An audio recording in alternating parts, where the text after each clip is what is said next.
100 preguntas y respuestas para comprender el conflicto colombiano es un espacio para divulgar el conocimiento histórico y promover el sano debate. Orientan este programa los profesores Mauricio Albeiro Montoya y Wilmer Zuleta. ¿Qué puedo hacer por mi pueblo? Aquí ya no existe paz, aquí ya no hay libertad, aquí ya no pasa un día sin algo que lamentar. Nací en el distrito de Santa Rosa Bolívar, donde me hallaba en octubre de 1899, año en que comenzó la guerra civil que llamaron de Uribe. Como liberal que soy, no podía menos que favorecer en cuanto podía a quienes defendían la causa de mis simpatías. Así solicitaban y obtenían de mí auxilios de marcha, vestimenta, alimentos. A cuantos pude, auxilié con mis recursos, con tal que fuesen liberales. En marzo de 1900, el coronel Joaquín Mercado Robles me pidió desde Sabana Larga que me interesara en proporcionar para las tropas liberales 400 vestidos. Seguidamente me vine a la ciudad, compré drilón y trabajé día y noche hasta dar cumplimiento a aquella petición que era una orden para mí. Llevé los vestidos mencionados, se me expidió recibo que no existe porque se lo llevaron los godos. En este viaje, algunos oficiales me pidieron que les facilitara en préstamo 2 de las bestias utilizadas por mí. Las facilité gustosamente, pero no me fueron devueltas jamás.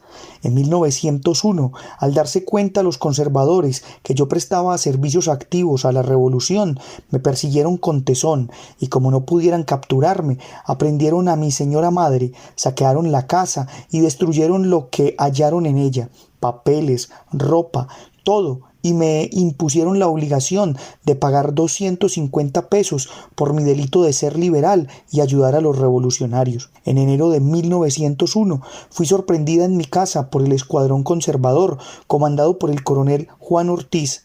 No se contentaron con saquear de nuevo la casa y matarme las 3 últimas vacas que daban la leche para mi sustento, sino que atentaron contra mi vida. Huí al paraje denominado Múcuras, en donde no pude resistir la inactividad y volví a mis andadas, llevando y trayendo correspondencias hasta el final de la guerra. Hoy soy viuda. Jamás logré restablecer mi hacienda. Sean todos bienvenidos nuevamente a su programa radial 100 preguntas y respuestas para comprender el conflicto colombiano. Hoy, al igual que en nuestro programa anterior, continuaremos hablando de la mano del profesor Carlos Andrés Gómez sobre el tema de la guerra de los 1000 días. Escuchábamos al inicio del programa un fragmento del diario de Nemesia Ortiz, una mujer que participó activamente de la guerra de los 1000 días y cuyo testimonio puede encontrarse en el libro La guerra de los 1000 días, testimonios de sus protagonistas, escrito por la profesora Aida Martínez Carreño.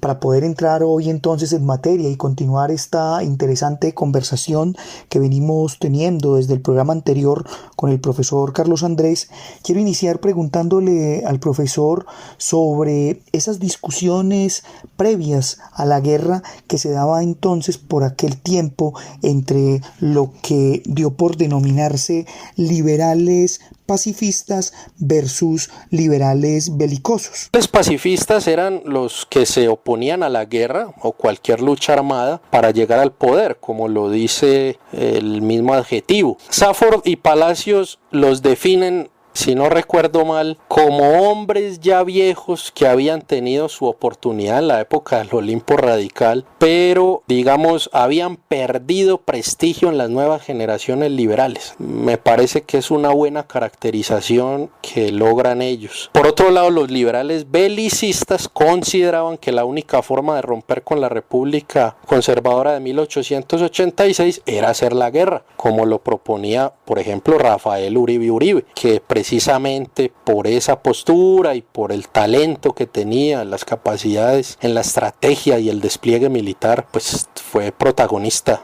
en la guerra de los 1000 días y obtuvo, digamos, victorias muy destacadas. Entonces, bueno, básicamente esa es la diferencia entre ambos bandos del liberalismo. Profesor Carlos Andrés, en ese mismo orden de ideas, hablemos un poco de los perfiles de figuras como Rafael Uribe Uribe y Benjamín Herrera. Rafael Uribe Uribe fue un abogado, periodista, diplomático, militar colombiano nacido en Valparaíso, Antioquia, en el año de 1859. Es más célebre quizá por su muerte, ¿no?, en 1914 en las afueras del Capitolio Nacional. Junto a Benjamín Herrera fundó en 1890 la Universidad Republicana, que luego se convirtió en la Universidad Libre de Colombia, que existe hasta nuestros días. Uribe combatió en las guerras civiles de 1885, en la de 1895 y, como decíamos antes, en la Guerra de los 1000 días, en las cuales pues tuvo victorias. Una de las más destacadas pues es la batalla de Peralonso en la Guerra de los 1000 días. En 1896 alcanzó Uribe la Cámara de Representantes por Antioquia y desde esta curul pues forjó su gran imagen, con la que pasó a la historia como un gran orador, un parlamentario elocuente, aún siendo el único liberal ante más de 60 conservadores, ¿no? Eso es un hito en la historia política de Colombia. En este periodo ya se había alejado Uribe de las posiciones del Olimpo radical y simpatizaba considerablemente con las posiciones intervencionistas de los conservadores nacionales que estaban en el poder, o sea, posiciones como las de Núñez y Caro. Uribe se destacó como un gran luchador por los derechos de los agricultores, ¿no? Por otro lado, Benjamín Herrera, también liberal, pues fue un militar y político colombiano nacido en Cali en el año de 1850 y fallecido en Bogotá en el año de 1924. Durante la guerra civil que se dio entre 1876 y 1877, mientras estaba estudiando en la Universidad del Cauca, Benjamín Herrera pues se retiró de los estudios para vincularse al ejército liberal en contra del estado de Antioquia, y ahí comenzó una carrera militar en la región antioqueña hasta la guerra civil de 1885, en que el Partido Liberal pues fue derrotado, y ahí es donde Herrera se estableció en Pamplona. Herrera, entre sus hechos más destacados en su carrera política, contribuyó a la consecución de recursos en el exterior para las campañas militares contra el gobierno conservador. En 1899 regresó para combatir en la Guerra de los 1000 días y se convirtió en el principal opositor de Uribe Uribe dentro del Partido Liberal, siendo ellos dos las figuras más representativas y principales del Partido Liberal, aun cuando, como señalaba, con posiciones opuestas y, bueno, digámoslo así, héroes liberales de la Guerra de los 1000 días. Ahora sí hablemos de la guerra. Comentemos específicamente sus causas, su desarrollo y específicamente algo de las batallas principales como las de Peralonso y Palo Negro. Bueno, llegamos al tema quizá más interesante y que es como el epicentro de este capítulo, y que es obviamente la Guerra de los 1000 días. La Guerra de los 1000 días es el resultado básicamente de la derrota de los liberales radicales, el Olimpo radical, en las elecciones contra Núñez, quien se alió, como ya señalábamos, con los conservadores nacionales de Miguel Antonio Caro y con los artesanos, que eran enemigos acérrimos de los liberales radicales. Y aquí vuelvo con un tema que mencionaba hace un momento, y es el de la importancia de ese estado profundo que muchas veces no se conoce, pero que es el que mueve los hilos de la vida política visible, por decirlo de alguna manera. Y al respecto entonces está el libro que ya mencionaba, Masonería y Poder Político en Colombia, de Mario Arango Jaramillo. Esto es esencial para entender la Guerra de los 1000 días, porque esta guerra comienza a raíz de una disputa entre logias masónicas.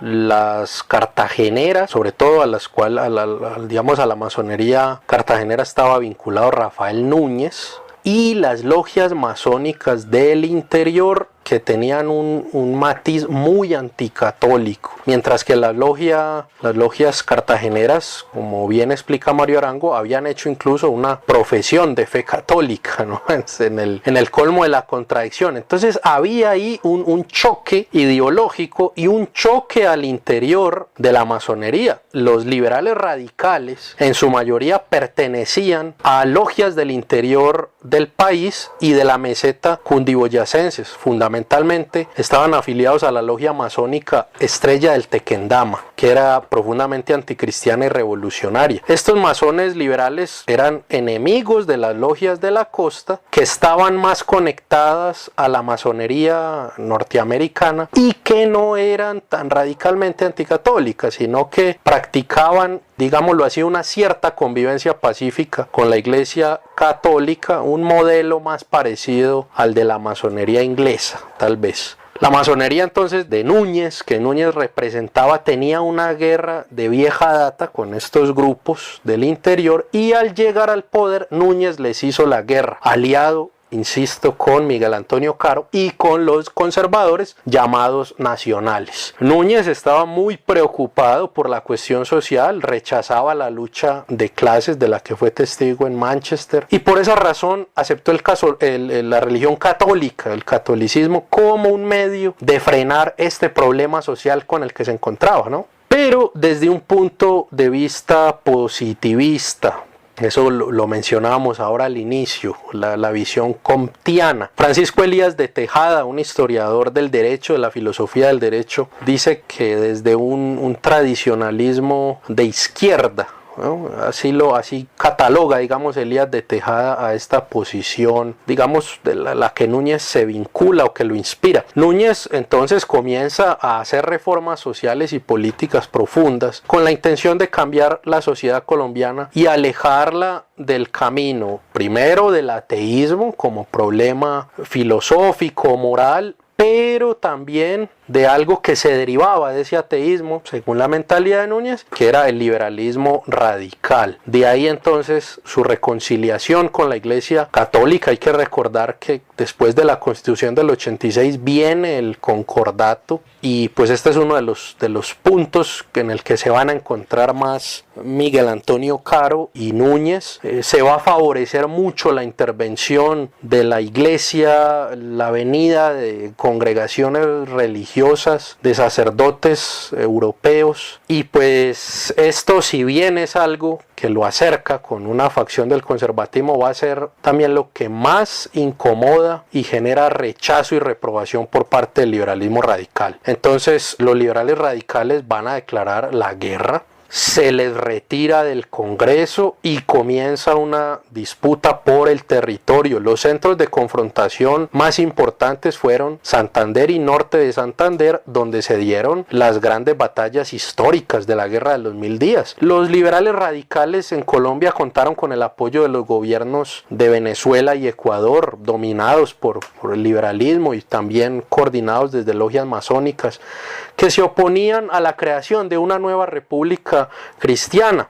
En lugares como Pasto y norte de Santander, pues hay lugares importantes para la historiografía de esta guerra. Una de las victorias más connotadas del bando liberal es la batalla de Peralonso, que se dio el 15 y 16 de diciembre de 1899. Esto queda en norte de Santander. En este segundo día, es decir, el 16 de diciembre de 1899, el general Rafael Uribe Uribe logró la victoria frente a las tropas oficialistas conservadoras mediante un ataque relámpago, podríamos llamarlo, al puente de la Laja, que es el puente que se encuentra sobre el río Peralonso, y tomó las posiciones vitales de las tropas oficiales, acabando pues con la vanguardia de este ejército.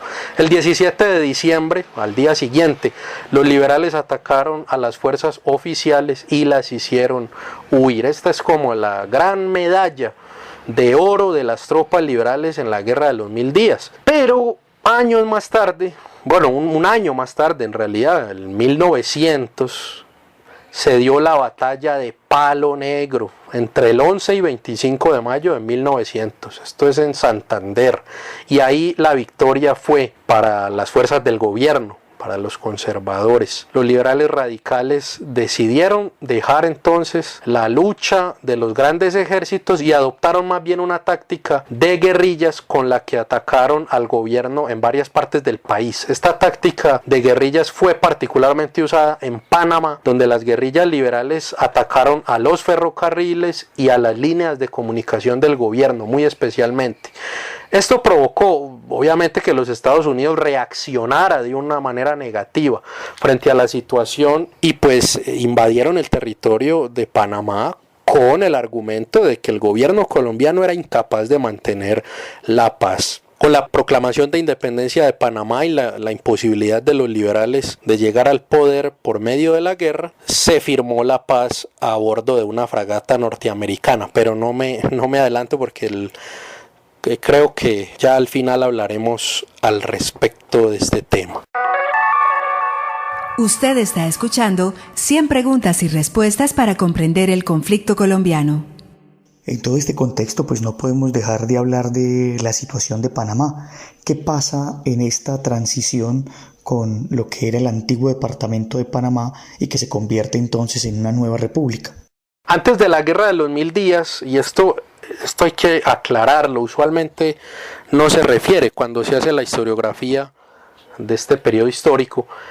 Antes de la Guerra de los 1000 días, Panamá había tenido aproximadamente 17 intentos de separación y 4 separaciones declaradas, con un posterior reintegro a Colombia. Un nuevo movimiento independentista se gestó sobre todo a raíz del fracaso de los franceses en la construcción del canal, pero obviamente también hay que tener en cuenta la Guerra de los 1000 días, el fusilamiento de un caudillo liberal, Victoriano Lorenzo, el rechazo del Senado colombiano al tratado Herrán-Hay para la construcción del canal interoceánico de Panamá por parte pues ya de los Estados Unidos. Entonces, el 3 de noviembre de 1903, el Consejo Municipal de la Ciudad de Panamá se reunió bajo la voluntad del pueblo de ser libre y de establecer un gobierno propio, independiente y soberano, sin la subordinación al Estado colombiano, a la República de Colombia. Este Estado nuevo, que digamos asumió el nombre de República de Panamá, y el 19 de febrero de 1904, a comienzos del año siguiente, designó a su primer presidente, que fue Manuel Amador Guerrero. Colombia entonces fue indemnizada por los Estados Unidos por $25 millones a raíz de las desavenencias producidas por los acontecimientos políticos ocurridos en Panamá en 1903, así textual aparece en el tratado, y se le otorgó a Colombia también el derecho al tránsito gratuito por el canal para buques de guerra y tropas. Esto, digamos, un premio de consolación para un contexto bastante triste y lamentable de nuestra historia reciente. Entonces, bueno, básicamente esa es la historia contada a grandes trazos, pero ciertamente que vale mucho la pena ir a estos grandes tratados de la historiografía colombiana y profundizar, ahondar, ver los matices y pues conocer a fondo estos detalles de nuestra vida republicana.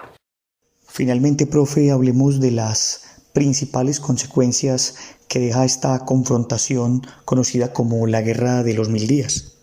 Bien, entre las consecuencias de la guerra, como ya mencionaba el profesor Ricardo Zuluaga hace un tiempo que estuvo en el programa, pues hay muchísimas, dada la extensión, el tiempo que nos queda, no podemos profundizar como una investigación rigurosa en términos académicos lo exigiría, pero básicamente para los radioescuchas habría que señalar que la Guerra de los 1000 días, pues en primer lugar tuvo una deuda humana. Fue una guerra en la que se movilizaron alrededor de 75.000 hombres, contando los dos bandos. Se llegaron incluso a reclutar niños, soldados, y pues las bajas se aproximan a las 39.000 personas. Entonces esa es una primera consecuencia muy lamentable para el país, y como señalaba también el doctor Ricardo Zuluaga, tan grave fue pues que fue la última guerra civil, o sea, en el sentido estricto de lo que significa este concepto en los términos militares, en los términos de la ciencia política. fue nuestra última gran guerra civil, ¿sí? Colombia quedó devastada, se dio una crisis económica de enormes proporciones que, como ya hemos visto, se agravó con la separación de Panamá en 1903 y con la deuda de los gastos militares en los que incurrió el gobierno, ¿cierto? El país entonces estaba empobrecido, las industrias y vías de comunicación se encontraban destruidas y la deuda externa era sumamente considerable. Se cuenta que la libra esterlina, que era el tipo de cambio de la época, había pasado de 15,80, 85 pesos aproximadamente en 1898 y en 1903 era de 505 pesos, ¿no? Por otro lado, a causa de la derrota del bando, digamos, liberal, se firmó la Ley 33 de 1903 que establecía el patrón oro para controlar la emisión de moneda. Eso lo mencionábamos un poco hace un momento. Y pues también está el tema de que digámoslo de alguna manera, la partitocracia en cierta medida quedó muy deslegitimada, ¿no? La modernidad la democracia moderna parte de ese presupuesto, que es un presupuesto, digamos, de libre expresión, de libre opinión, de libertad de conciencia, de que es posible la pluralidad, la divergencia, la diferencia en términos políticos, pero lamentablemente en nuestra vida política eso no ha sido necesariamente así, porque terminan estas confrontaciones que deberían ser de ideas, de razones, de pensamientos en el campo de batalla. Y pienso que eso tiene que ver mucho con el carácter del colombiano, quizá sus defectos dominantes. Y con esto tampoco quiero defender yo una postura pacifista que niega que en ciertos contextos sea la guerra inevitable, ¿no? Pero ciertamente nuestro carácter latinoamericano colombiano pues debe, digámoslo así, incrustar, debe asimilar, debe adoptar virtudes en las que otros pueblos nos dan ejemplo, como es la templanza, ¿no? Como una virtud. Entonces, este es un episodio muy lamentable, muy trágico, pues que da cuenta precisamente de eso y que ciertamente en el conflicto armado colombiano, que en este programa bien se recuenta, se muestra eso con mucha claridad. Entonces, pues que quede como una lección para la historia y que nuestros jóvenes y no tan jóvenes puedan conocer a fondo y aprender las lecciones de la historia para el futuro, un futuro que esperemos no esté marcado por la confrontación en el campo de batalla, sino por la lucha de ideas, por el debate sereno, ponderado, alturado y más de alta política que de partitocracia. Hay que decir que la narrativa frente a un conflicto como la Guerra de los 1000 días es bastante amplia. Sin embargo, quiero referir acá una variedad de obras que pueden ser de interés. En Antioquia, por ejemplo, varios escritores reseñaron sus obras dedicándolas al tema de la Guerra de los 1000 días y un concurso literario quiso recrear también los pormenores de la guerra. Escritores como Saturnino Restrepo, con novelas como A Flor de Tierra o La Oveja Descarriada, recrearon lo que fueron los principales acontecimientos de la guerra, pero a su vez también figuras como Lucrecio Vélez, en una obra titulada El Camino de Palo Negro, pues brindó los pormenores de lo que sería una de las batallas definitivas de esta confrontación. Además, como lo mencionábamos, pues la revista Cascabel de Medellín buscó recopilar relatos de soldados que habían sido licenciados después de la batalla de Palo Negro y en 1901, bajo el nombre de El Recluta, se publicaron una serie de cuentos que hacían referencia a los distintos recuerdos de estos soldados sobre la Guerra de los 1000 días. Vale también mencionar acá la obra de José María Vargas Vila, quien en 1902 publicaría Los Parias, una obra en la que se habla de los vejámenes y los crímenes cometidos contra los liberales y en la que la fuente principal es nada más y nada menos que uno de los hermanos de José María Vargas Vila, quien no solamente participó en la contienda, sino que además hizo parte activa de los ejércitos liberales. En otro orden de ideas, también hay que mencionar acá la transición hacia los procesos relacionados con la paz.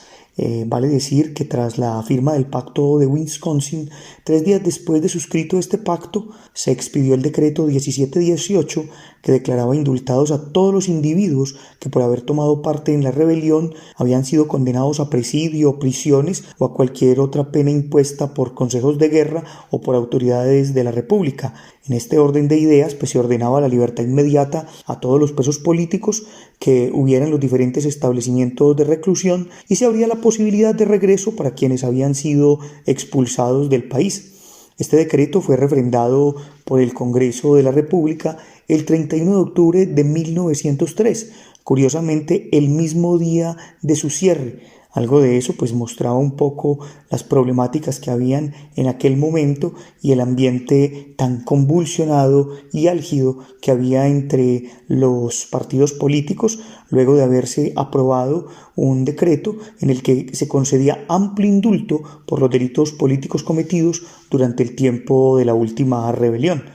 Vale decir también que en 1907 la Asamblea Constituyente expidió la Ley 27 de Perdón General, por la cual se declaraba la prescripción de las penas a que habían sido condenados los militares, tanto al servicio del gobierno como de la revolución. Con esto entonces y todas estas ideas que hemos tenido alrededor de estos dos programas, terminamos nuestro programa del día de hoy. Agradecemos especialmente al profesor Carlos Andrés Gómez por todos sus conocimientos, a la Universidad Nacional por este espacio que nos brinda, a Jorge Benjumea en el máster y a ustedes los invitamos para que sigan en la audiencia de su programa 100 preguntas y respuestas para comprender el conflicto colombiano. Hasta pronto. 100 preguntas y respuestas para comprender el conflicto colombiano es un espacio para divulgar el conocimiento histórico y promover el sano debate. Orientan este programa los profesores Mauricio Albeiro Montoya y Wilmer Zuleta. ¿Qué puedo hacer por mi pueblo? Aquí ya no existe paz, aquí ya no hay libertad, aquí ya no pasa un día sin algo que lamentar.